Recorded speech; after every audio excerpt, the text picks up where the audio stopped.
Good morning, everyone. It's a beautiful day today, and there's one good reason for that. We've been waiting for this for over a year now, year and a half or something like that, and it's finally about to be over.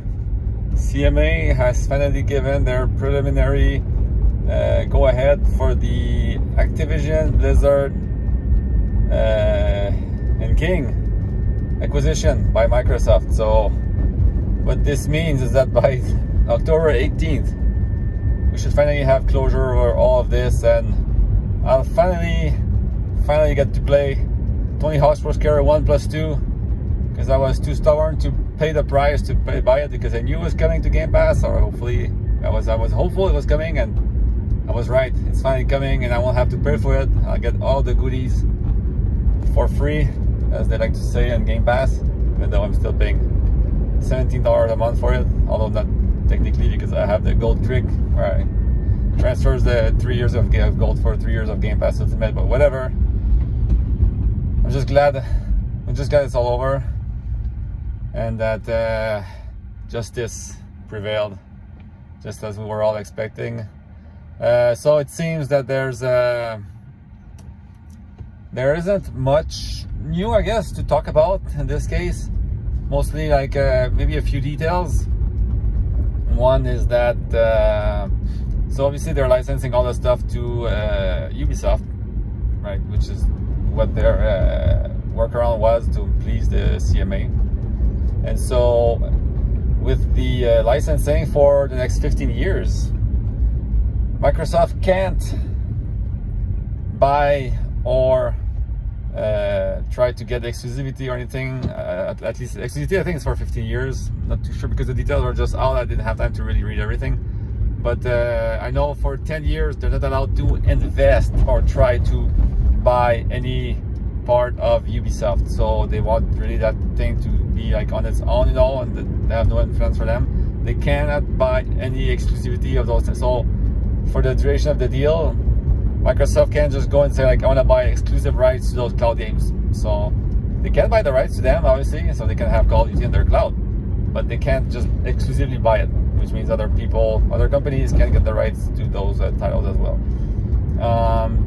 One thing that's, I think the main one that people were there's talk about that they have to port the titles to the platform. And people were hopeful that means they could get it on the PlayStation. Well, that's not happening. So it's just cloud, and they will have to port to another PC platform. So it doesn't include consoles. So I guess the PlayStation dream of getting those games natively is pretty much over. For free or whatever. Their concerns were or whatever it was, but people were hoping. Because people were thinking they were gonna get, and they're not because we know the game is still gonna come to PlayStation, but people were thinking, hey, we're gonna get the native version, and it's gonna be in PlayStation Plus or whatever. That's not happening. A cloud-enabled version maybe, and it would be streamed from a PC, is my understanding. But they're not getting native version and their PlayStation Plus for cheap or anything like that, unless I guess Sony's willing to pay the price of admission, which is most likely gonna be super high. I mean, we've all seen the leak where Microsoft estimated Jedi Survivor to be worth $300 million for a Game Pass deal. So I can only imagine now how much a Game Pass or a PlayStation Plus deal for Call of Duty would cost. I don't even want to think about it, actually. It's pretty in the $1 billion range. So yeah, most likely not happening unless they're willing to put that money up front, which I highly doubt, since that won't really move the needle anyway, and they know it. They know it. That's the thing. We all know it's not gonna make much of a difference. The main difference is for Microsoft here, because they really want those revenues. Basically, they really need to make PC and mobile revenues go up, which is what this acquisition will make possible for them, right? Blizzard is big in the PC space. Activision is not bad as well. That's gonna bring their revenue up there, and their monthly active user up by quite a lot. The King part of the business also is gonna bring in a few $1 billion a year, which is huge. All those are going to be added up to the around 16 billion or so annual revenue from the Xbox division. So it's gonna bring them like above the $20 billion range, which is pretty big for them. It's gonna bring them in the top 3, I think, or close, of video game companies worldwide, and it solidifies the like stability as well as like the future of the division, right? Which is what they were really looking for. At least that's what they were trying to look like. They were trying to look like as if they were about to close and that they were having financial difficulties and stuff during the FTC cases, which is either true or somewhat true, but what they wanted to like make them believe so that they could potentially like have a faster closure on the deal, or something like that, or try to accelerate it. But I mean, I don't think I believe it, just in the sense that with all that I'd invested already prior to that with Bethesda and all that stuff, I doubt they would have invested all that money and gone forward with those things and not have a plan, or like just actually planning on closing. But this like really solidifies all of that they're like, that's not happening. That's not happening. The division is very profitable, at least is quite profitable for them, so enough that they don't have to worry about like closing anytime soon or shutting down the business. And with Activision, I mean, just more money coming in. Now it's just a matter of seeing when they're adding those games to Game Pass. That's what we all want to know, and what this really means over time, like what new games are coming out, which ones are going to be exclusive, which one won't be. We know Call of Duty will stay like everywhere, even expanding to Switch, but we do not know about the upcoming games, like especially the Sandbox Blizzard game that we know is coming out in a few years. I wonder if they're actually gonna show some of that at BlizzCon. Could be interesting, unveiling if it's like they show it and it says PC, Xbox, like all of a sudden, And also for the role of Game Pass games and what impact that will have on Game Pass. I mean, we know they've been anywhere from 25 to $30 million users in the service. They say that the PC space is one of the biggest ones recently where they're expanding, and we know they've expanded to like 40 something countries extra, like not too long ago. So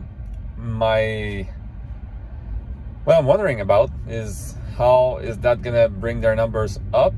How they're gonna implement it? I know we had Overwatch 2 characters added for free with Game Pass as a perk. So are they planning to add more perks? I'm guessing they will, to try to make people switch over or at least sign up for the service. I could see Call of Duty being used as a huge leverage for Game Pass Ultimate. Here, perks for Call of Duty Mobile, here, perks for Call of Duty Warzone, get new skins like faster XP or whatever, I'm expecting, or even WoW, like here, like every month you get like a new skin or a new mount, or it's stuff that's easy for them to put in there as a perk, and that if you have a lot of those, added up, it adds up quickly, and people are like, well, I'm paying $15, $16 a month, but I get like a mount in the game is like $10. When you think about it, it's like, okay, if I pay $16 a month, I get all those games plus the mount and WoW that I would like to have anyway. So why wouldn't I take it? It's like you get that value that like at some point it just makes it a no-brainer to get the service. Same thing with like a double experience or like skins for guns and Call of Duty, or even the characters when we're in the Overwatch 2. I mean, it's like you take Game Pass Ultimate for a month, you get the characters. It's cheaper to do that than to buy them separately, almost. It's like, why wouldn't you take it, And then you try out the service and you're like, oh, I like it, and I want to stay in because it gives me a lot of like extra features I didn't know existed, And so yeah, I think the future's bright for Microsoft and Xbox, and overall, I mean, this brings them like a lot of more. I mean, they're more than doubling, I think, the workforce for the Xbox division with that acquisition, or close to. It's like, it's pretty insane when you think about it, and because a few thousand people right there, and some of the biggest franchises worldwide. So they're all going to be associated with Microsoft and with Xbox now, gives them like huge leverage also in the PC space. I wonder if that's going to have an impact on the Windows Store, because I know they're talking about implementing Battle.net or doing something to leverage that as well.